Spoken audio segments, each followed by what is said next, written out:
సుదీర్ఘకాలంగా కన్ఫ్యూజన్లో ఉన్నట్టు ఒక పెద్ద సమస్యకి అమిత్ షా ఒక చక్కటి ఆలోచన చేశారు. ఈజీగా అర్థమయ్యే భాషలో చెప్పాలంటే ఇప్పుడు మనకి ఇక్కడ సైబర్ క్రైమ్స్ జరుగుతాయి. ఎక్కడో అమెరికా నుంచినో మలేషియా నుంచినో ఒకడు ఫోన్ చేసేసి మన దగ్గర నుంచి ఇక్కడ డబ్బులు నొక్కేశాడు. మనం ఎవరికి కంప్లైంట్ చేయాలి? పోలీసులు కంప్లైంట్ చేస్తే పోలీసులు ఎవరిని అడగాలి? మలేషియా వెళ్ళలేరు. లేకపోతే అక్కడ ఉన్న ప్రభుత్వానికి ఇన్ఫామ్ చేయాలంటే సోడ్ అనేది తెలుసు, అడ్రస్తో సహా కనబడుతోంది, మనం ట్రాక్ చేస్తున్నాం, ట్రేస్ చేయగలుగుతాం. కానీ వాడి మీద యాక్షన్ తీసుకోవాలంటే ఇప్పుడున్న రూల్ ప్రకారం మనం కేంద్ర హోంశాఖకి చెప్తే కేంద్ర హోంశాఖ ఆదేశ ప్రభుత్వానికి చెప్పాలి. ఈలోపు పుణ్యకాలం కాస్త గడిచిపోతుంది.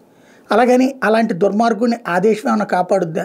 లేదు, యాక్షన్ తీసుకుంటుంది. కానీ ఈ ప్రొసీజర్ ఏళ్ల తరబడి పట్టేస్తుంది.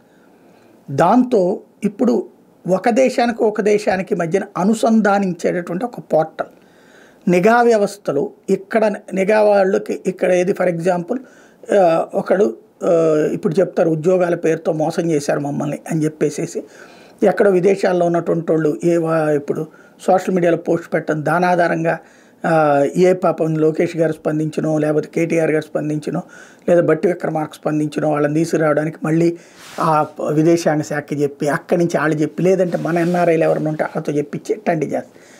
అదే ఇప్పుడు చట్టబద్ధంగా ఆ పోర్టల్లో ఇక్కడ ఉన్నటువంటి పోలీస్ స్టేషన్లు పోలీసులు అక్కడ వాళ్ళకి ఇన్ఫామ్ చేస్తారు, అక్కడ వాళ్ళని రిలీజ్ చేయించి పంపించేటటువంటి అవకాశం ఉంటుంది.